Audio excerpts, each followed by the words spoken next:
जय हिंद बहन, जय हिंद। आज भी एक वीडियो बना के डाल रही हूँ। यदि अच्छा लगे तो कमेंट्स करके बताइएगा। और ऐसी कोई बात दिल को छू जाए तो अपनी ज़िंदगी में उतारने का कोशिश कीजिएगा, अपनी ज़िंदगी में उतारने का कोशिश कीजिएगा।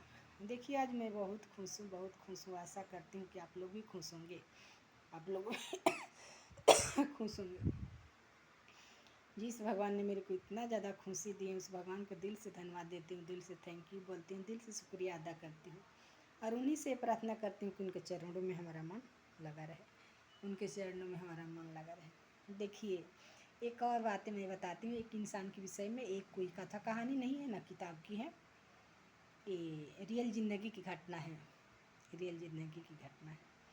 एक पुरुष जो अच्छे संपन्न परिवार में जन्म लिए थे, पढ़ाई किए थे, पर वो पढ़ाई से किसी काम में सफल नहीं हुए। फिर वो राजमिस्त्री के काम किया करते थे। उनकी 6 बहनें थी, 2 भाई थे।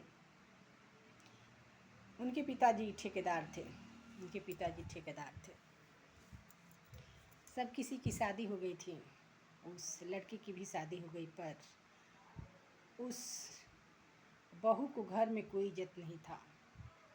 उनकी बहनें भी उनको पीट दिया करती थी और माँ भी बहुत ज़्यादा सताया करती थी, बहुत ज़्यादा सताया करती थी। सताना क्या, जो नहीं करने वाला है वही करवाना, वही तो है सताना, वही तो है सताना। फिर वो लड़के का कुछ नहीं चलता था, लड़के का कुछ नहीं चलता था।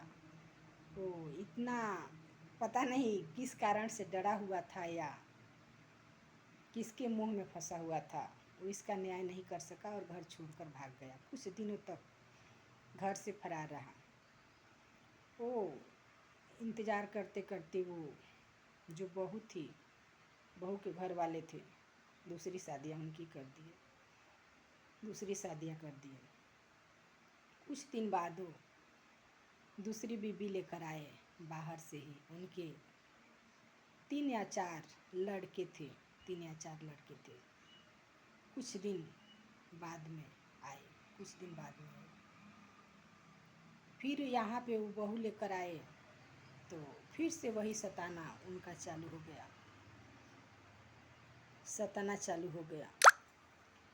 वो बच्चे, वो लड़की दिल्ली के थी, कहाँ पे रखे थे तो नहीं बता सकती, पर लड़की दिल्ली की थी, पढ़ी लिखी थी, अच्छी थी, लेकिन पता नहीं कैसे उनके जाल में फंस गई, कैसे उनके जाल में फंस गई।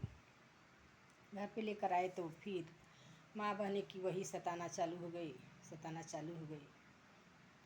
इतना मजबूर किए उस बहू को कि वो बहू बच्चे को छोड़कर भाग गई, बच्चे को छोड़कर भाग गई। कहाँ गई पता नहीं, अपने माँ बाप के पास चली गई या कहीं दूसरे जगह गई। बहुत अच्छे परिवार की थी, यानी भौतिक दृष्टि से संपन्न परिवार की थी। यदि संस्कार उनके अंदर भरा रहता, धर्म के विषय में कुछ जानती, तो वो भागती क्या, वो भागती भी नहीं उनके साथ। वो चली गई। कुछ दिनों तक तो उस बच्चे को उनकी दादी थी वो संभाली। फिर अचानक दादी भी चली गई और उनकी चाची थी, वो उनका देख रेख नहीं करती थी, नहीं करती थी। फिर तीसरी शादियाँ हुई, तीसरी शादियाँ हुई। वो तो बच्चे को अच्छे से देख रेख किया करती थी, पर अचानक क्या हुआ उनके साथ,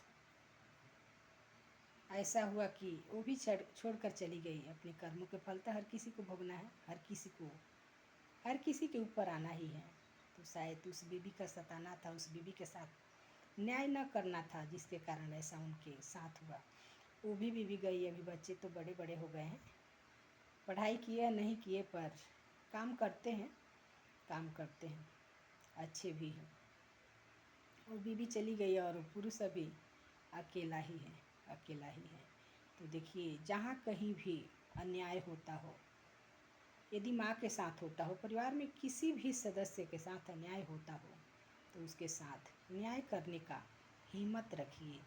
नर हो या नारी, उसके साथ न्याय करने का हिम्मत रखिए। उनके खिलाफ आवाज़ उठाइए। सभी आपके अपने हैं, हो सकता है आपकी बात ज़रूर सुनेंगे, ज़रूर सुनेंगे।